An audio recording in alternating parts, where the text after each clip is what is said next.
me this: if you were to pick you just say this song is like a marriage romance song. First song comes to your mind. Anybody in the shoot can answer too. First song, like it's like, yes, that's a marriage song. I love Phil Vassar, Just Another Day in Paradise. Does anyone know? That's me. And if you can comment live, that help. Does anyone even know who Phil Vassar is? Look it up. It really is a good song. No one knows who Phil Vassar is. Hey, you're with us live, and I'm so disappointed you can't see my pink on my camera. It's so white balanced you can't see the pink sign. Yeah, I'm looking at it right there. It doesn't look as pink. Can you dial down so we can get more pink? I mean, that's how live we are right now. That is live. Don't you think, KJ? Like, that's live. Yeah. Phil Vassar. I think anytime you hear a song by Wham, it is definitely a marriage song. Hey, if you're with us live, thank you so much for being with us. This is Romance Uncensored. We already have several people jumping on board with us. Can I just encourage you, share this link, share it, and share it, and share it, and share it, whether it's Facebook or what else are we on? Facebook. There we go. We're on a few other things too. Oh, man, that thing just came alive. And it's probably going to completely blind everybody in here. That actually feels like a tanning bed. Hey, I'm so glad that you're here. If you have questions, now you can't even see it at all. That's the worst thing I've ever seen. You know, a red light like helps with wrinkles. I wonder what a pink light does. Maybe the pink light, it does make your hair look nice, babe. Thanks. Hey, let me say this. If you're with us live, we're so glad you're here. Man, the numbers are climbing. This is so much fun. But if you want to just text, let's see, what can we text? To 94,000, is that hot? Is that available? Mm-hmm. Romance to 94,000. But we already have a ton of great questions. Good. I'm excited. I'm so glad you're here, babe. Thanks for marrying me 28 years ago and saying we want to do Romance Uncensored. You're welcome. Or did you say that, or did I make you do that? I didn't know I was going to be doing this. Oh, yeah, so that's good. Well, you knew we were going to be doing. Oh, we didn't know, did we? No. But I like live podcasts. Not until about year 10 did we know that. Yeah, year 10 when our marriage was deal. in the most difficult place that it was ever in. Is anybody like decaf? Give me some live comments. Can I do live comments on here? Can I do live comments in my chat? Mm-hmm. Can I do live chat? What do I do on here? I want to see if a live chat.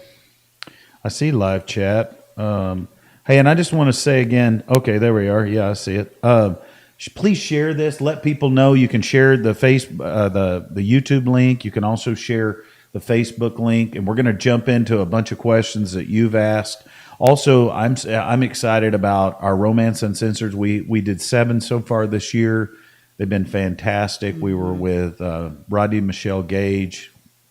Such a special time together. We were with Spencer Bernard and his great church, and really had some great times. Did you enjoy those? I enjoyed them. Oh, yeah. I really did. I love the opportunity just to be in a different church, meet a different church family. That's good. See how they relate, their vibe. You know, I learn a lot. Yeah, I do too. Yeah, it was great. It was special. And also want to say as we move forward with this, we're really excited because today, actually this morning at 7:45, I had the opportunity to sign a book deal with Four River Media, and we're going to be, we don't know exactly when. I'm hoping by September, but I'm being extremely optimistic. We've turned in some manuscript and we're moving forward, but September would be great with a book, a study guide, and master classes of Romance Uncensored. That's going to be so fun. I think I'm going with the book Romance Uncensored. If you're on live and you say Romance Uncensored, because I also thought about calling it Touch Tone Timing. We've been talking about that for years. You know, that's just been something we've wanted to do for a long time. Yeah, and the timing is just perfect now. I've just been disobedient and haven't jumped into it. No, I think the timing just is right now. Yeah. Everything's, you know, in order, in the right order for us to do it and do it right now. The right timing. Yeah, that's exactly right. Hey, and as people continue to jump on, just share this link. I really want to maximize our time, and we're already 4 minutes in. I want to say again, thank you to the team for being a part, helping make all this happen, even though on my camera I can't see the delicious neon sign that I put that says this is where the magic happens. But it doesn't look that bad. It looks better on Cindy's camera, but I like it. whatever camera I'm using must be a little bit cheaper than Cindy's nice camera. But I don't know. Ryan Lynch says we got to go with touch tone timing. He's saying forget Romance Uncensored. So, Okay. yeah, and he's got a little creative bent, so we might have to give him some heed. I don't know. What do you think, Jacob? Probably not. I like the idea. It's good. Yeah, he says his ideas are good, but we're not using it. Thanks, Ryan. So glad that you're with us, and I'm going to pray, and then we're going to jump right into questions because that's why you're here. That's why this works so well. So let's jump right in. And do you mind praying for us, babe? I'd love to. God, I just am so grateful for this opportunity just to be able to have a marriage and to know what it's like to have you in the middle of it. And I just pray that you would open all of our hearts to hear from you, straight from you. And I pray that you would just speak through Shannon and I. And I pray that our marriage will just have something that they can pick from and learn from, even the things that we've done wrong. God, I just thank you for this opportunity again. And it's in your holy name, Jesus. Amen. Amen. I'm going to jump right in, and I think you can answer this one, babe, real simply. I mean, we both can answer it, but these are questions that you've sent in, and you can send in again to romance to 94,000. But I thought this is a really great question, and it was very simple. Should we read our Bible together daily? Should a married couple read their Bible together daily?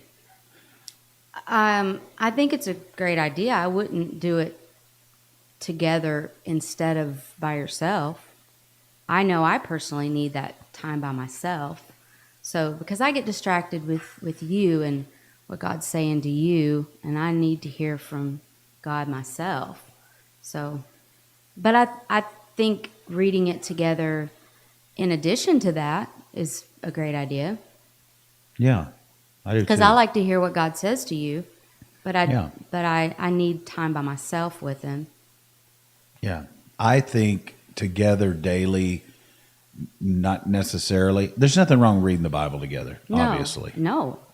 But I Nothing wrong think with that. you need a personal worship time, and I think getting a personal word will really help and benefit and bless you. And then, but I do, and you hear me say it all the time, and I do. And every day I either post social media where anyone can see at least a synopsis of what I am reading, which I just read this morning in Joshua chapter 14, where Caleb says that I'm old, but I'm still able to be a warrior. And I'm still, even though I'm 85, I'm able to do anything I could do when I was young. And man, it was just so inspirational. It really, really was Did you inspirational. pray that over us? I did. I prayed at 50 that God would make us great and better and healthier. And then, of course, tomorrow, which I'm already anticipating the reading of it because, you know, we know the story. But sharing that with you is so important. It really, really is. Before I go to the next question, I'm going to ask Maria if she would just send out a Romance Uncensored text to our text group and all our Romance Uncensoreds so people know. Share this as we go through it. Obviously, we get more watches when it isn't live. I mean, when it's replayed, we get that too. But we love having people on live like Anna Swanson and Anna. Sarah and Ryan and others that are with us. I just know in the comment section, if you've got a question, you can put it in there. I'm able to see that live, so that's really great too. But at the same time, you may have a question and you're watching this weeks later. You can still text the word romance to 94,000. We can still answer your question or at the next podcast.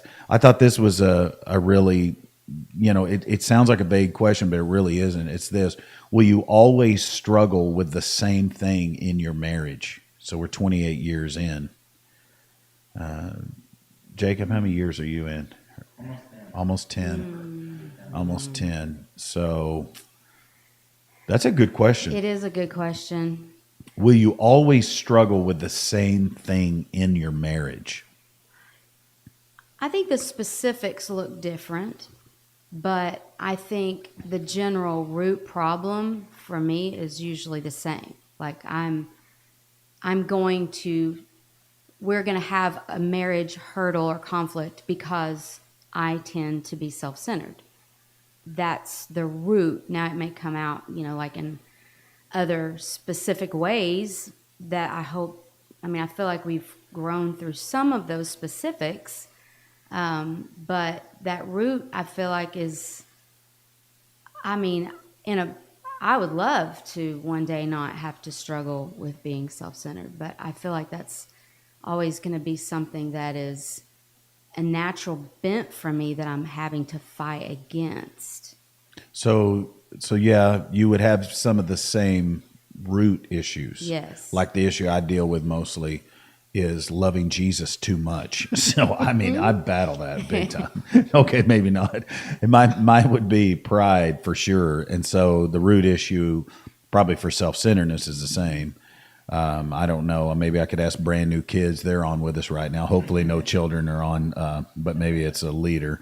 Daria, I'm so glad you're on. Or Michael, so glad you're with us, commenting on. If you got any questions, please throw those in there too. But there's no doubt you're going to deal and battle with the same issues, and it's worth it. But it may not be the same fruit issues. Yeah. And what I say is this, and it is true.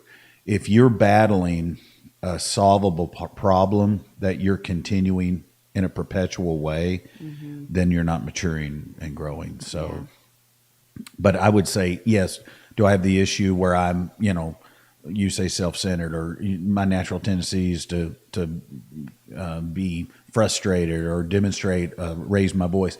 Yeah, some of those you'll continue to, but if it's the same issue, and especially when I'm talking about sin, I don't think it should be. And I think if you do, you just need to get some help, some mentoring, some encouragement.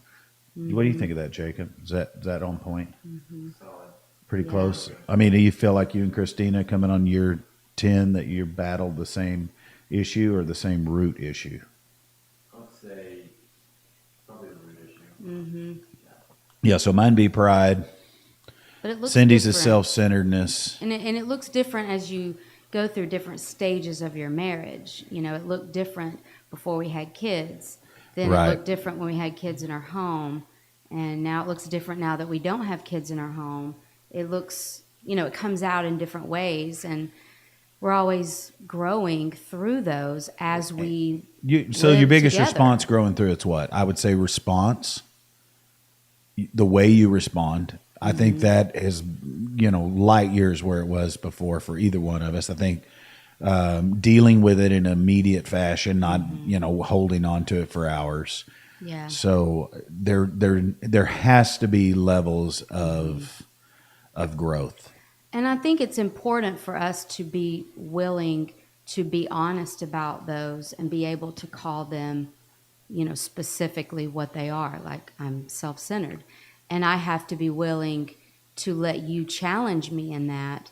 And, like iron sharpens iron, I've got to be willing, because there's not going to be another person in my life that's going to love me enough to be honest with me and then continue to love me as I grow through it. So that's the beauty of growing in your relationship. Yeah, and you need to market. I would just say, definitely market.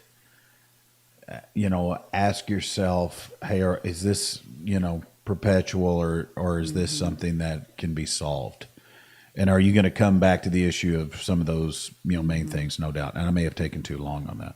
This is a good question. I like this too. Is disciplining older teens. So if you have older children in the home, and you want to keep the romance and the magic where it happens, what about disciplining older teens? And I'm just going to say older's, 13 or so. Yeah. No, that'd be the younger, wouldn't it? 16 or older, probably. I don't know. I'm not putting an age Well, on it. we still have to discipline until they are, old enough to be out of their home and be an adult and have their own home. But it's definitely going to look different than it did when they were toddlers.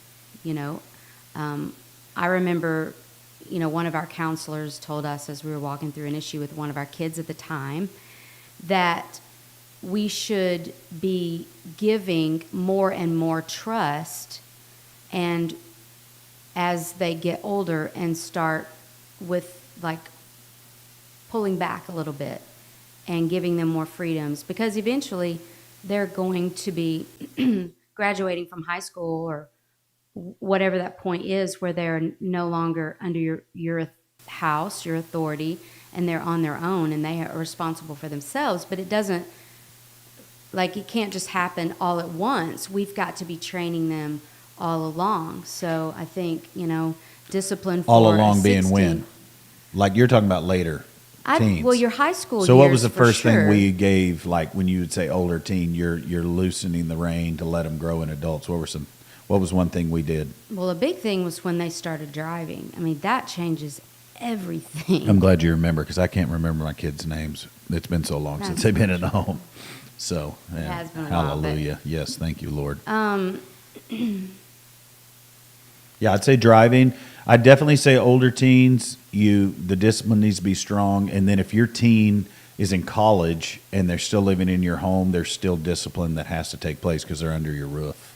And I would definitely, 100% say it's different with older, but it's still the same. The hardest thing about discipline is this, especially older. Matter of fact, this is something the Spirit of God gave me when our kids were older, is the hardest thing about discipline is discipline. The discipline to discipline yourself, to discipline your kids, is what allows you to be successful in disciplining. And for me, when they were older, it was just a lot easier not to deal with it. It's a lot easier just to skip on it, not be consistent with it. You're only hurting yourself. You're only hurting your kids. And discipline, it needs to look pretty much the same when they're older, except, like Cindy's saying, loosen the reins on some what I would consider adult opportunities, how they spend their money. Maybe it's curfew issues where what's responsible. When it comes to mobile devices and those things, I was very, very stringent, and I think you should be, and I think you have to teach that as they get older, because they're gonna, those things are absolute dynamite. But I thought that was a really great question. It is a great question. I feel like we could talk about that for a long time, but ultimately you are preparing them to leave and no longer be. They have to learn how to manage themselves, how to be responsible on their own. They're going to have to learn. They're going to have to be paying some consequences, and so Right. a lot And of those it, when look they different, start too. getting older, are they are late too many times and they lose their job. I think we ultimately learned how to pull back and just let them learn some things the hard way without, just constantly being like hovering and monitoring all of the details of where they're going, what they're doing. But we allowed them to be responsible for their lives and recognize that you have to pay the consequence. I mean, we can't bail you out. You made this choice and you're going to be on your own here. Shouldn't be ratting on our kids, And babe. just a But either few- way, I didn't say any names. when you go into the one piece that you were just mentioning that I is so important. Older kids, here's the thing, and you used to call whippings. I'm going to give you licks. I don't know if y'all remember that, but you don't, because you didn't grow up in the 80s. But my parents said, I'm going to give you 3 licks or 5 licks. Well, we changed it from licks to leverage when they got older. So the whipping may not work. Yeah. But what we did is we'd use tools of leverage, such as technology, Xbox, Wi-Fi, turn it off in the house. I love doing that.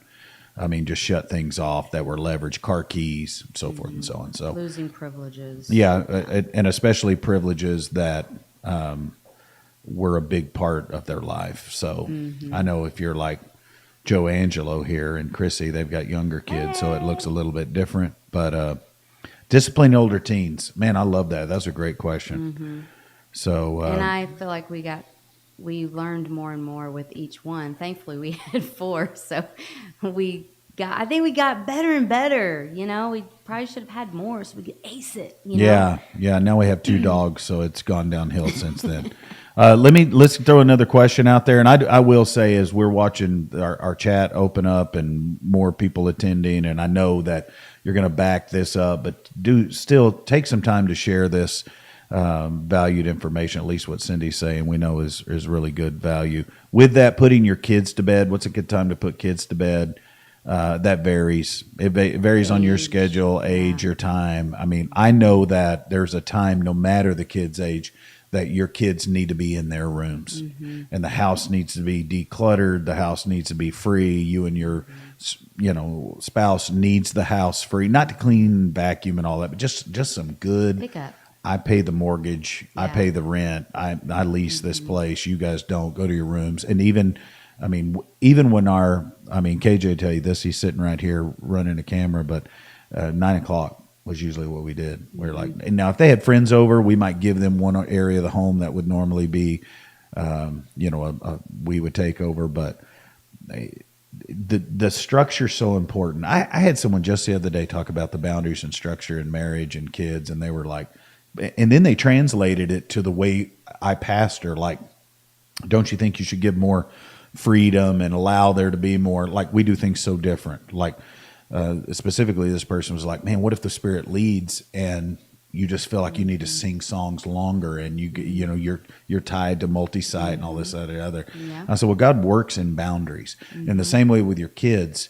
And I said, I don't know if you've ever scuba dived, but when you go underwater and see all those things that are underwater, it's so beautiful. But if they try to come out and walk on land, it's going to be so sad, because the beauty's found in the boundary. Those stars that I was looking at last night, I took a really cool picture of. They're beautiful up there, but if they break through the stratosphere and hit on your property, they're going to kill you and a lot of other people.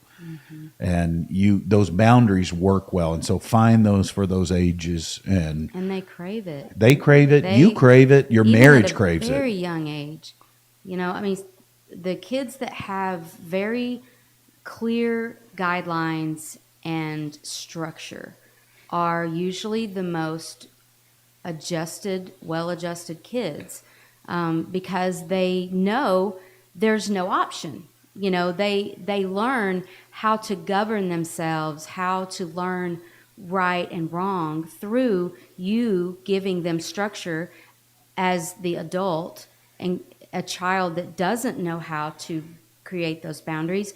And so you are teaching them how to just have a healthy, disciplined life that they will continue to do as they get older. But they thrive when you give them parameters and structure and boundaries, bedtimes, and regulations, whatever it is. Regulations. I like that. Let's start calling it. That's a little big. Listen, kid, you're getting your toddler. Regulations. I love that. That's like, we've made our that's like Free Will regulations Baptist. That's hot. I love that. Listen, I've got your regulations. Speaking of, that's probably what's getting ready to happen in our marriage. What time is your boundary bedtime? If you want to tell everybody what time you like to go to bed.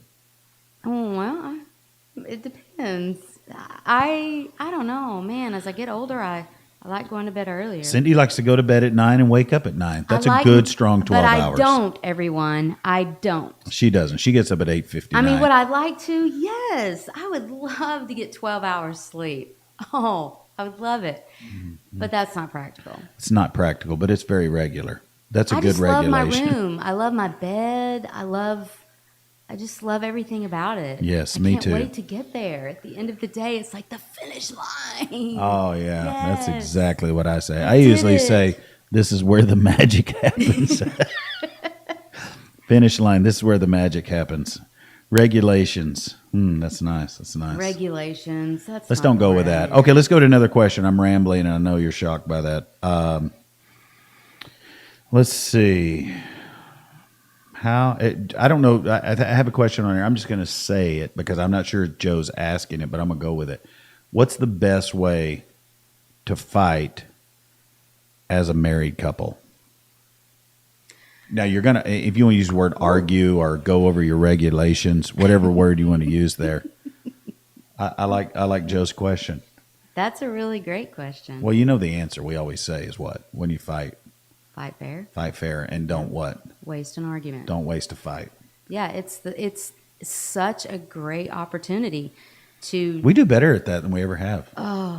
light years. I mean, like we can get in there and does anybody got any sound effects? I want to hear ding ding because that's exactly what it is. Ding ding, and we're just like, remember- okay, let's go through this. Let's go. Our first it was a knockdown. No, not a no. I've never When we touched first my got wife. married. I've never hit my wife. No, I just mean it was an embarrassing argument. And what's even have it more recorded if embarrassing you wanna play is it. what it was over. It was over. Do you remember? I know you do. Of course I don't. I forgot like God does. I forgave you and forgot in Jesus' name.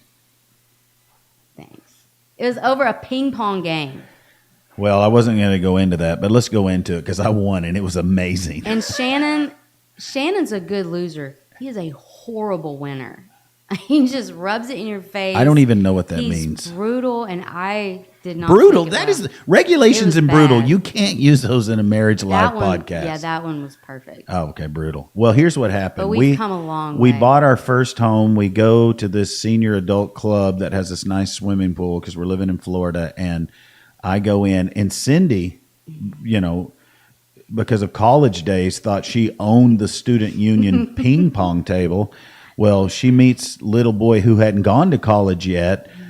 Get married, and I whipped her butt at ping pong. She's like, let's best 2 out of 3. That was her wrong decision of regulation. No, that's so sad. And then after that, she threw the paddle down, and I think we locked I ourselves don't out of the remember house, that. didn't we? No, that was Thanksgiving. Okay, that's either way. So when you fight fair. The answers are we're losing viewers. We got to get back to we fight fair and make sure that you don't waste it. Yeah, I think you And have no to calm yelling, down. no You have to yelling, get touchstone control of yourself. timing. I'm not going to go into that Yeah. if you're new to us on that. You- Let me yeah, go to yeah, another question that's good. because we may have taken, or I may have taken too much time on that.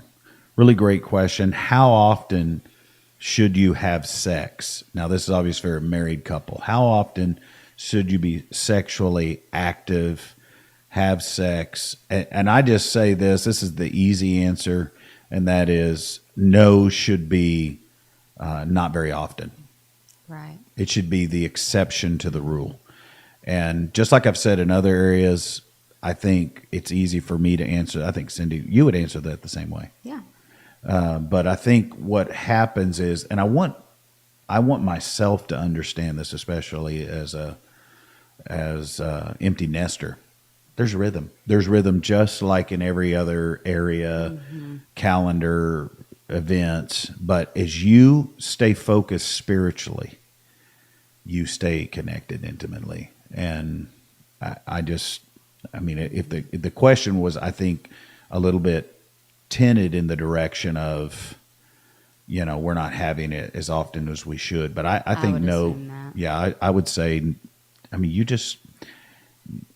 it should be the exception to the rule, and then rain check, and then be clear, and then talk through it, because there's sometimes where I have expectation where I'm just not clear. Be clear. Look to be clear. Be clearer. Communicate different ways, and I hope that helps somebody here. And if anybody's got any other questions, again, you can throw these on live, but we've got several to roll through here. I want to take we got about 15 more minutes. You want to roll through a couple more? Let's do it. This is a good one here. How do you move forward in a relationship past, and the terms here, there are multiple terms: trauma, insecurities, things in your life that create issues in your current relationship. How do you move forward past relational trauma? When you say trauma, I think, sometimes you need to get another person involved to help mediate and walk you through that, to help you understand how that trauma is coming out in your marriage relationship, how it's affecting it. And sometimes you need someone who is a professional with trauma to know how to deal with that. But I think you just have to really give a lot of grace and understanding, not man, I think you really have to just zone in on how can I serve my spouse that needs me? How can I help do whatever I can to get them through this? Be willing to serve each other, talk, communicate, be open with, making sure that you're being honest with, even if you have to say, I know this probably has more to do with what I've been through than it does you, and I know that you're not meaning this when you do this or say this, but it makes me feel like this. And just have those open, honest discussions and talks about it, where you're being honest about your feelings, but you are not putting the blame on your spouse for doing something wrong, but opening up conversation about it. But I'm looking at this too as you've been in a relationship in the past. So let's take this, and even though this question may have not been intended blended family, but let's say it is. How do I deal with trauma and insecurities and those things? Well, you need to make sure everything prior is being communicated. So if you walked into another marriage and you haven't been clear and communicated those things, you got to communicate that stuff. You got to get honest. You got to get real. You got to be transparent, and especially if, and I'm obviously translating this maybe more deeper than it is, but there are people that battle where it's not just trauma, it's physical, verbal, emotional abuse. You need to make sure you have all that taken care of. And then if it's before marriage, you only been married once and it was parent-wise, the key to success in that is you have to talk about it before. You've got to be honest and roll through and that. You've got to love like you've never been hurt. I love that phrase, but you have to understand that although you may have gone through trauma and you've had some bad experiences, that doesn't mean that you have to bring those into the relationship, that it's going to always be that way. We are being made brand new every day. So whatever trauma you've gone through or whatever, bad experiences you have, you can overcome those. And just, I think, recognizing that hope is underlining all of that you can overcome those things. You can have a beautiful relationship that doesn't even have a scent of trauma or bad experiences. What I've learned of the beauty of God. Exactly. And God's love. And with that beauty comes deal with it and be done with it. Now, don't take that as an insensitive, and I'm not meaning it that way, but what happens so many times is we love having a reason to fail. It's a good excuse sometimes. And so we want a reason to have failed or to fail. And insecurities a lot of times promote that, or trauma or verbal abuse, or, I was abused when I was a child. And the truth is this, by the way, there's some great books out there on logotherapy that talk about, even from Malkowitz and places where people have been going through major physical, emotional trauma, religious, race trauma. You get to choose. So I just encourage everyone, if it shaped your life, that's one thing. If it directs your life, it's another. So we just got to guard our heart on that. That's kind of heavy. So let's go to a question that isn't so heavy. Okay. That'd be easy. This is an easy one. I bet this is something that Maria and Evan deal with, and Jacob and Christina deal with. I guarantee you. And not us. We don't. I know we don't. Good. But I know they would, because they lean a little bit more. Jacob does to the effeminate side, and Evan leans to the more creative, effeminate, whatever you want to call it. And that is this: is it normal for my spouse to want me to wear certain things when I go out? And I don't think they mean date. I think they mean like, I want my spouse to wear like, you think they're talking certain type like of jeans, something sexy. And no, not I don't think so. Or No, I don't think so at all. Their No. spouse is wanting them to like wear, instead of wear Wranglers Amish every day, I clothing think or- they want them to wear some really nice H&M Nice stuff. Yeah, to look nice. Or they want them to wear Wranglers and all they wear is H&M. Is it normal for a spouse to have an expectation in the dress of the other spouse? Would you say that's normal? I think it's healthy. Some spouses, I mean, I've heard some wives say, my husband doesn't care what I wear.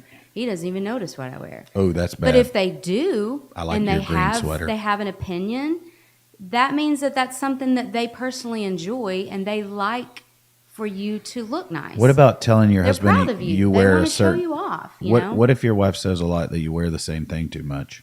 I would listen to her. Really? Yeah. What if her name? Because it's like a rhymes with natural, like rut to get in when you find something. Oh, I love that comfortable, rut. You just want to wear Yes. it over and. I just over wear and over. whatever's on the stack of the washed clothes. So like we wash the same thing over and over. It's always on the top. I always okay. wear it. Well, I mean, that's basic. Isn't that normal? okay. See, it's that easy. Take the stack, flip it over.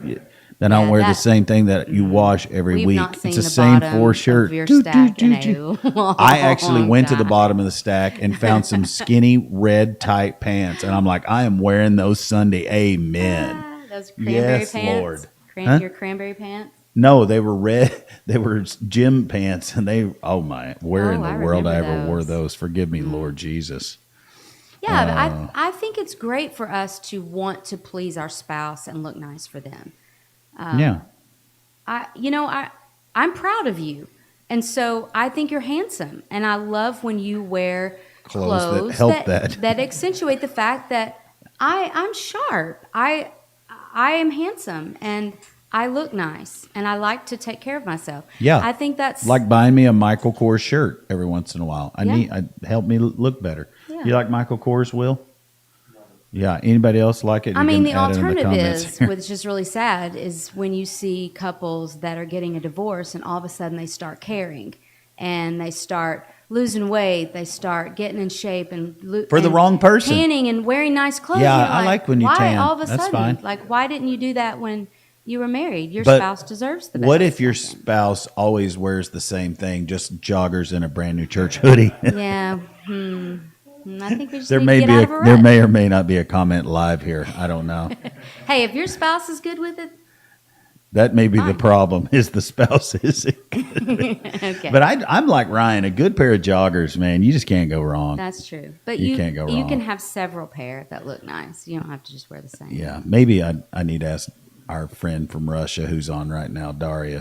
If they struggle with that at all. I bet Will doesn't struggle with that, but Daria always looks nice. yeah, she does. Yeah, she really does. I've got another question here, and then we got about 8 minutes left, and these are great questions. If you got a question, you're welcome to throw it here in the chat. Wow, just so glad so many of you are on with us, and this is just a ton of fun. Here's a really good question. Should my husband, and I would say wife, either one here, have a separate phone for work? I don't think that's bad to have a separate phone if that's what your work requires you to have. But I would make sure that the other spouse has the passcode to it and is able to access it anytime. You don't use that as an excuse to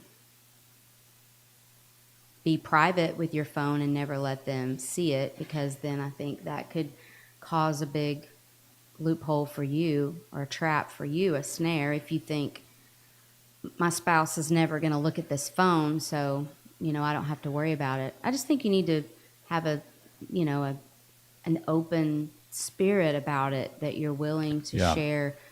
Not that your wife's going to want to use your work phone or your husband, but it's just knowing that you're not like trying to have secrets. That's the big thing. Yeah, it should be open trust, open passwords. Yeah. Every phone you should be able to get on, access. I mean, we've had people who's like, well, there's sensitive emails. I don't want you getting on there and accidentally hitting delete, or I mean, you didn't That's marry usually- a moron. Yeah, exactly. So that's true. Thank you for saying that. hopefully. That blesses me, definitely. But yeah, and I would say that in any case, like it may not be a phone, it may be a work computer, a work iPad. Yeah, I You need understand to- that. I don't think that's wrong. No, I don't But- either. Definitely not wrong. And your career requiring that, all you need to do is recognize your marriage is first. Require that trust building for each other, and I think that's a great. I couldn't imagine having two phones.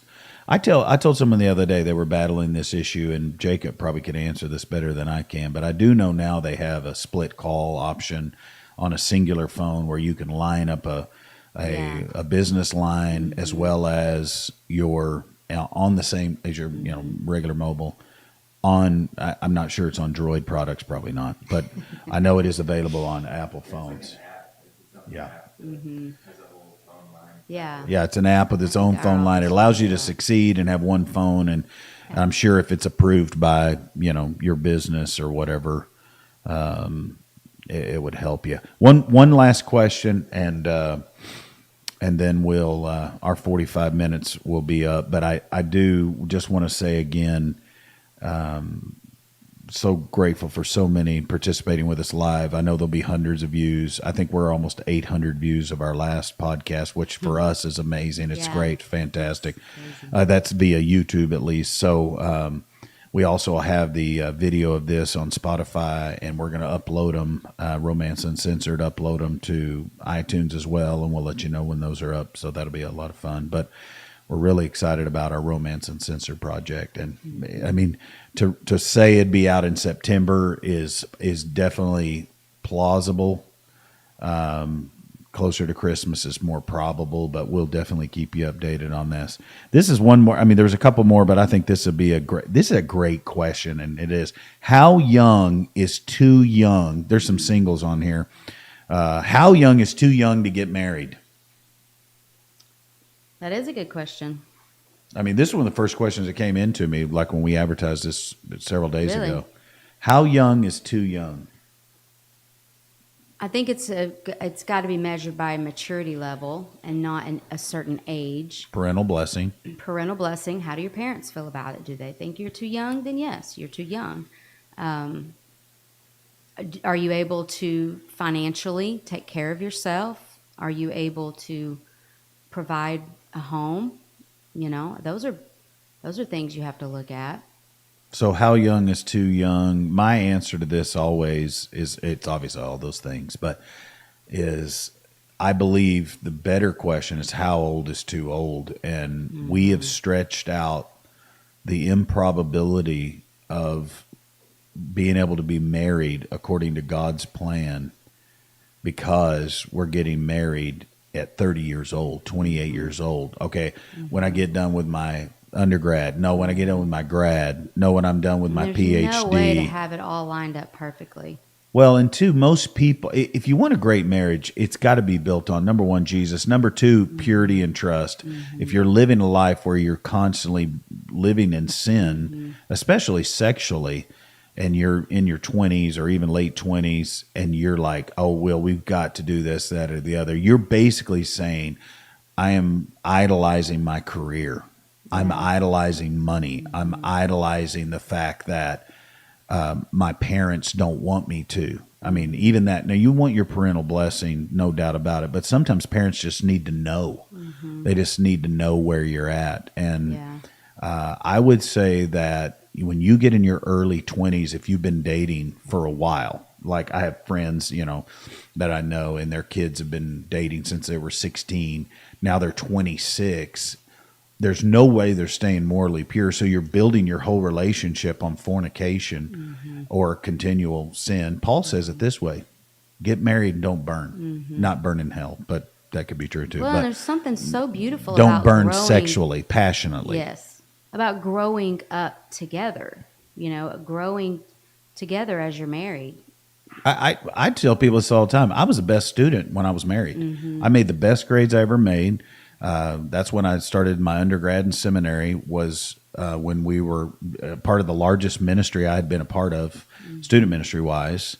And I just tell couples, if they love Jesus, if they're living in purity, you're not going to know what to do if you're sexually active in a dating relationship. You're going to be, you're totally blind, totally in a fog. So you're already failing anyway. But if you're operating according to God's will, you're young And whatever that means. Today it means, like 19. Are you crazy? Well, you got armpit hair at 15 for a reason. You're pubescent at a certain age for a certain reason.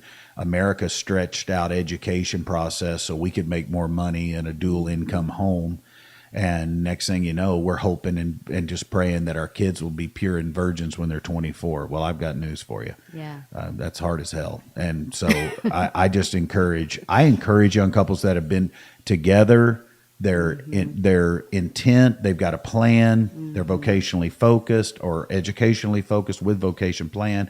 They're financially responsible, and they're desiring to please God, and they're morally pure. You're going to hear from God at a young age. I think, the key is have a plan.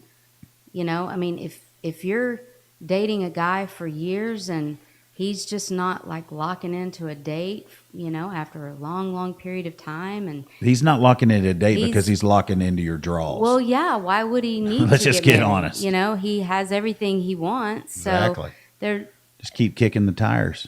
Yeah. Got to try before you buy. I'm trying to help some people here, but I'm just saying, if you're a parent out there and your kids are 19, 20, 21, and you're like, you've got to finish school, then I would say to that single, don't date. Don't date. And if you are dating and you're there and you're staying pure and you believe God's calling you to do this together. I'll give an example. Maria's in the room here. I remember Evan come to me. He's like, Dad, I know I haven't finished school. I know I don't have everything together. I'm just now lining up this career opportunity. Maria's getting ready to finish school, but I can't wait anymore. And I just know God's calling us to this, and I don't want to continue. I know my frustration is I'm trying to stay pure. Maria and I are staying pure, but we can't wait until I'm done with this or make X amount of money and this, that, or the other. And they prayed about it and they got married young, which, I mean, it's a win. I'm throwing that out there, and that may sound contrary, but here's the thing. Are you idolizing a career, or are you idolizing God, most importantly, in a relationship where I can reflect his glory through my marriage? Because I can promise you this, you know what most couples do? I was sitting there when we went to Disney last week. I noticed there were so many 40-year-olds with 5- and 6-year-old kids.